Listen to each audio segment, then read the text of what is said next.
Assalamualaikum warahmatullahi wabarakatuh. Salam dan bahagia. Sebelumnya perkenalkan, nama saya Pipi Nustriani dengan NIM 20 2008186. Saya dari kelas 5A5 Manajemen. Di sini saya akan mempresentasikan atau menyampaikan materi tentang perilaku organisasi.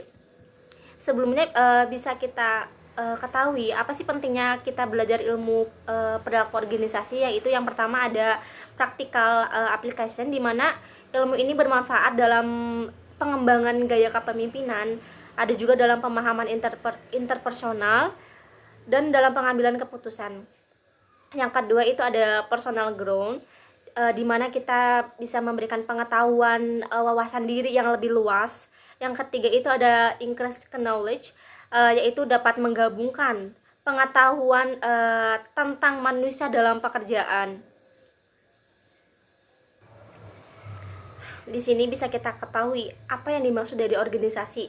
Organisasi adalah sebuah unit sosial yang dikoordinasi secara sadar, terdiri dari dua orang atau lebih dan berfungsi dalam suatu dasar yang relatif terus-menerus guna mencapai satu atau dua serangkaian tujuan bersama. Jadi maksudnya organisasi itu adalah kumpulan dari orang-orang, di mana orang-orang tersebut diantaranya ada yang berperan sebagai pemimpin, ada juga sebagai manajer. Nah, manajer inilah yang nantinya bekerja untuk mengantarkan organisasi mencapai tujuan bersama. Yang kedua itu ada perilaku organisasi. Bisa kita ketahui apa yang dimaksud dari perilaku organisasi, yaitu bagaimana cara setiap orang dan kelompok dalam bertindak atau dalam berperilaku di dalam organisasi secara serta pengaruh-pengaruhnya terhadap tindakan. Ada juga alokasi aktivitas managers. Jadi kita sebagai manajer harus mempunyai peran pendukung agar bisa berjalan dengan lancar, yaitu yang pertama ada networking, yang kedua ada human resource management, yang ketiga ada traditional management, dan yang keempat itu ada komunikasi. Tujuan kita mempelajari ilmu perilaku organisasi itu yang pertama ada prediksi. Maksudnya itu kita memberikan kemungkinan kepada para manajer untuk memprediksi atas perilaku anggota organisasi pada masa yang akan mendatang.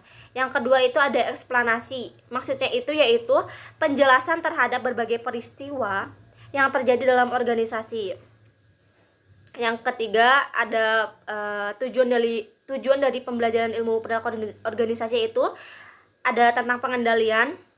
Maksudnya itu adalah kontrol atas perilaku yang terjadi dalam organisasi. Dengan adanya pengendalian ini, diharapkan perilaku individu dalam organisasi dapat selalu diarahkan ke arah yang lebih positif. Kajian ilmu organisasi meliputi 3 level, yaitu kajian pada tingkat individu, kelompok, dan organisasi. Tahapan ini merupakan suatu tahapan yang sistematis, artinya untuk memahami perilaku kelompok dalam organisasi atau dalam memahami perilaku orang-orang yang berada di dalam suatu organisasi. Yang kedua itu ada komponen organisasi. Biasanya dalam dua komponen organisasi ini kita membutuhkan individu yang berperilaku. Jelas ada individu yang berperilaku atau ada orang-orang yang berada di dalam suatu organisasi. Yang kedua, komponen organisasi juga sebagai wadah dalam kita memasuki dunia manajemen tersebut. Yang selanjutnya yaitu ada karakteristik perilaku organisasi. Yang pertama itu ada tentang perilaku. Biasanya kita berfokus pada perilaku individu dalam organisasi. Yang kedua tentang struktur, di mana hubungan yang bersifat tetap, perancangan pekerjaan dalam organisasi, dan aturan. Yang ketiga itu tentang proses, di mana interaksi antar anggota organisasi meliputi komunikasi, kepemimpinan, dan lain-lain. Itulah Demikianlah penjelasan dari saya tentang materi perilaku organisasi.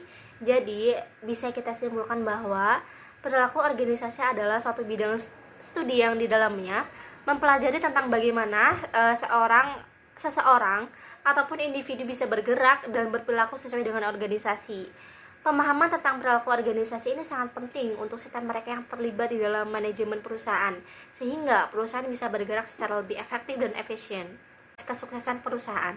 Itulah beberapa materi yang bisa saya sampaikan. Untuk kurang dan lebihnya mohon dimaafkan. Semoga materi ini bisa bermanfaat bagi kalian yang mendengarkan atau melihat materi ini nantinya. Sekian dan terima kasih. Salam dan bahagia.